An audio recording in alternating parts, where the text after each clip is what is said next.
guys, I'm going to make another little dip because we're taking it somewhere, and it's called appleberry salsa, and it's really good. And what I'm going to make with it is cinnamon tortilla chips. And what you do is, what I did was I took round tortillas, flour tortillas, and I cut them up just into little triangles. Okay, I use scissors. You could use a knife. You could stack them and use a knife if you want to.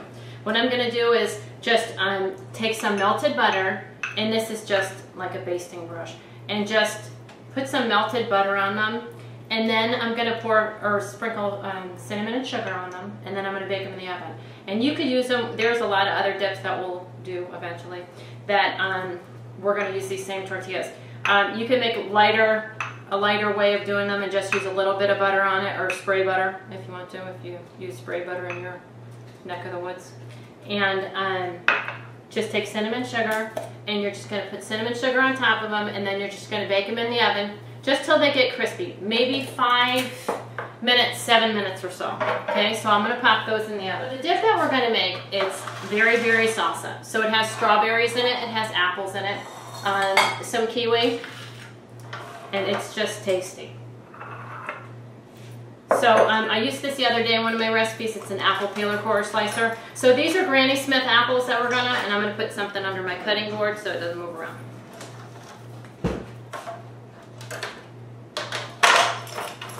So we're just gonna core peel and slice these apples, okay? And the Granny Smith apples are just a tartar apple. Somebody asked me what kind of apples I like to cook with. You could really cook with a good portion of them.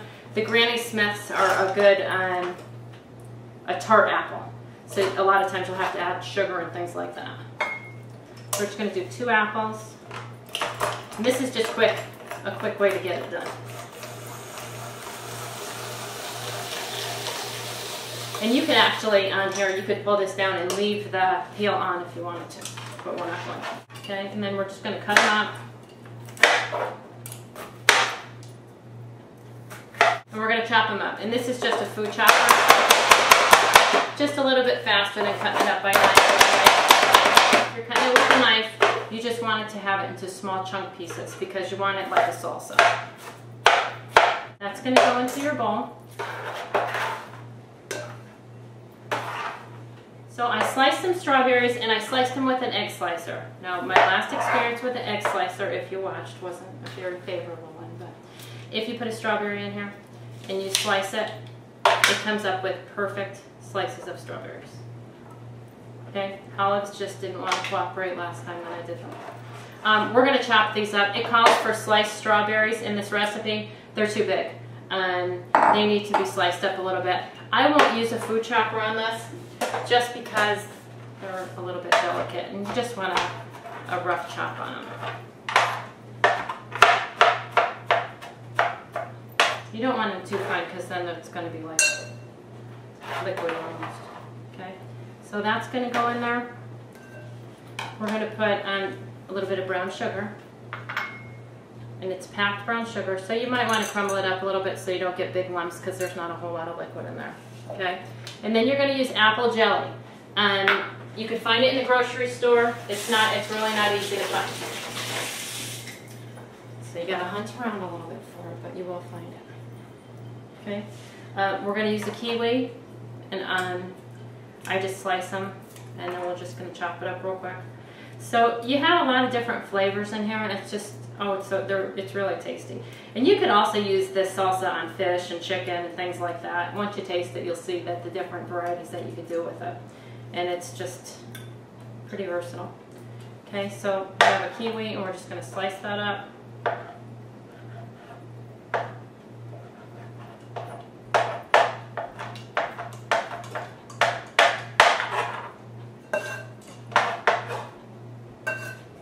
Put that in the bowl, and then we're gonna put some orange in it too. Okay, so what we're gonna do with the orange, we're gonna zest the outside of the orange first. And a lot of times you use lemon and lime zest and things, and you'll see this little peels of the fruit, and it's just the zest, but it actually has a lot of flavor. And this is just a little zest or score. So we're just gonna put a little bit of this in there, and all it is like a little tiny sliver. So we're just going to put a little bit because you get a whole big piece of that, and it's not too much fun. Okay, so we're going to put that in there. And then we want the juice of the orange. Okay, so we're just going to juice the orange.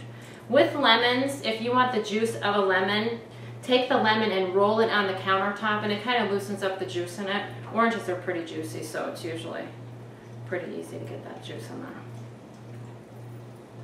Okay, so that's it. So we have that all in there. We're just going to mix it together.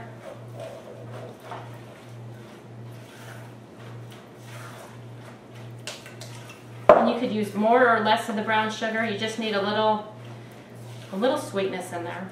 And then we'll get our tortilla chips out and we'll have a look at it. So I took my chips out of the oven. All right, I left them in just till they were brown. You have to keep an eye on them. And just put them around on your plate. You could dip, or you could use just a small spoon. Put a little bit on your chip, and we'll check it out. Very good. If you have any suggestions, or you want to drop me a note, or you want to find out the next time that I'm putting up videos, you could follow me on Twitter at xcookage. We're going to try to get a schedule and do a couple videos a week, and I'll post there, and maybe some other comments and suggestions. It'd be a good place to put it. So until next time, we'll see ya.